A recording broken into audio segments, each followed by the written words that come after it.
नमस्कार। आई care with Uma में आपका स्वागत है। मैं डॉक्टर उमा अग्रवाल।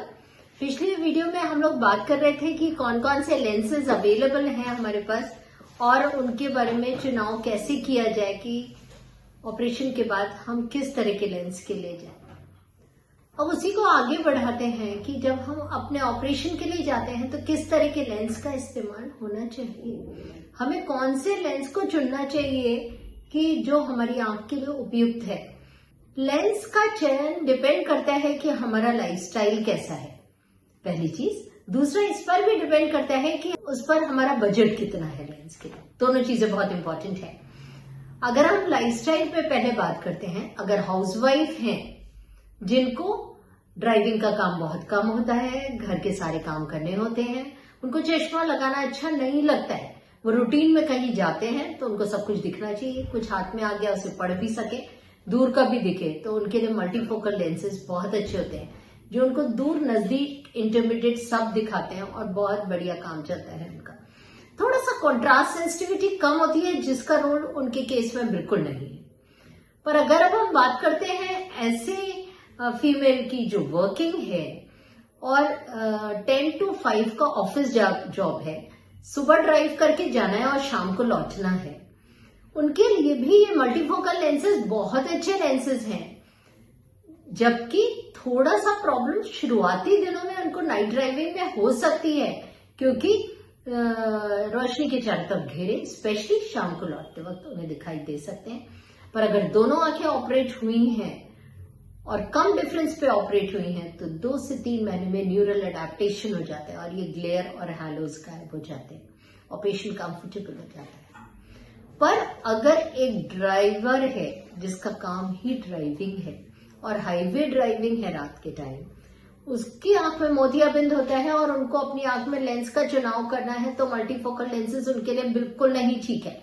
उनके लिए इडॉफ लेंसेज बेस्ट लेंसेज हैं। इसमें शार्पनेस ऑफ विजन बहुत अच्छी होती है और ग्लेयर, हैलोज रात में नहीं होते।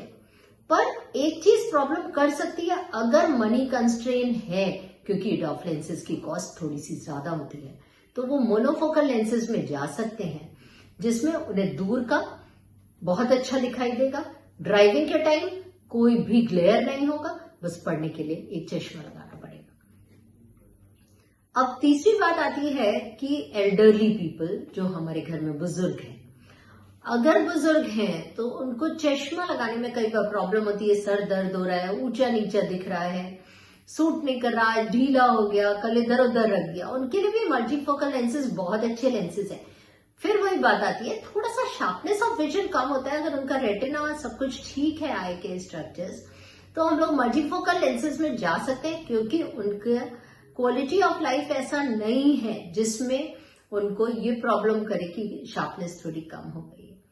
पर अगर कुछ रेटिनल इश्यूज हैं, कुछ पर्दे में कमी है, एज रिलेटेड डीजनरेशन है, डायबिटिक चेंजेस हैं, ब्लड प्रेशर के चेंजेस हैं या और कोई तकलीफ है रेटिना में, तो एल्डरली पीपल के लिए भी या तो इडॉफ लेंसेज या मोनोफोकल लेंसेज बेस्ट ऑप्शन होता है। और अब एक तरह का लेंस हम बात करेंगे, वो है टॉरिक लेंस।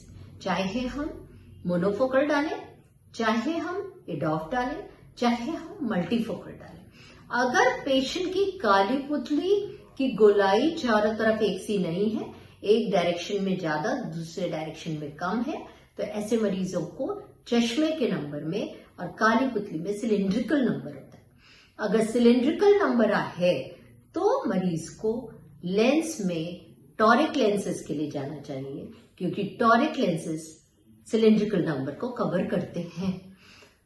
अगर वो टॉरिक लेंस के लिए नहीं जाते और रात में बाहर निकलते हैं या लाइट को देखते हैं तो लाइट स्ट्रेच्ड दिखाई देती है इस सिलिंड्रिकल नंबर की वजह से, जिससे शार्पनेस ऑफ विजन कम होती है जबकि दिखाई सब कुछ दे रहा होता है। तो अगर प्रिसाइज शार्प विजन चाहिए और सिलिंड्रिकल नंबर है तो टॉरिक लेंसेज के लिए जाना चाहिए। ये मोनोफोकल, इडॉफ और ट्राइफोकल या मल्टीफोकल सब में अवेलेबल है ये लेंसेज। पर एक और बात आती है कि मरीज का बजट बहुत बड़ा एक फैक्टर है। मोतियाबिंद निकाला जाना ज्यादा जरूरी है ज्यादा अच्छे लेंस के चक्कर में मोतियाबिंद को रोके रखना कोई समझदारी नहीं है। मनी कंस्ट्रेन है तो मोनोफोकल लेंस डलवा लेना चाहिए, बाद में एक चश्मा लगा लेना चाहिए। टॉरिक लेंस की गुंजाइश नहीं है तो सिंपल मोनोफोकल लेंस लगवा लेना चाहिए, बाद में थोड़ा सा सिलेंड्रिकल नंबर और नजदीक का चश्मा लगा लेना चाहिए। मुझे लगता है मैंने लेंसेज के बारे में काफी कुछ कवर किया है, पर फिर भी बहुत से ऐसे सवाल होते हैं जो मैं नहीं समझ पा रही होती हूँ कि आप और क्या जानना चाहते हैं। अगर कुछ आप इससे ज्यादा जानना चाहते हैं तो आप मुझे कॉल करिए, मुझे मैसेज कर सकते हैं। मैं कोशिश करूंगी कि उनको सॉल्व कर सकूं या अगले वीडियोस में उनके बारे में आपको कुछ बता सकूं। और बाकी आपके और कुछ वीडियोस, हमारे वीडियोस से रिलेटेड सजेशंस हैं वो भी जरूर बताएं। अगर कुछ clarity of voice, clarity of subject में कोई इश्यूज हैं तो आप मुझे बता सकते हैं, क्योंकि क्लिनिक में बैठकर आपके सवालों का बहुत जवाब देना कई बार मुश्किल हो जाता है, तो शायद हम इन वीडियोस की मदद से आपको कुछ हेल्प कर सकें। Thank you for hearing.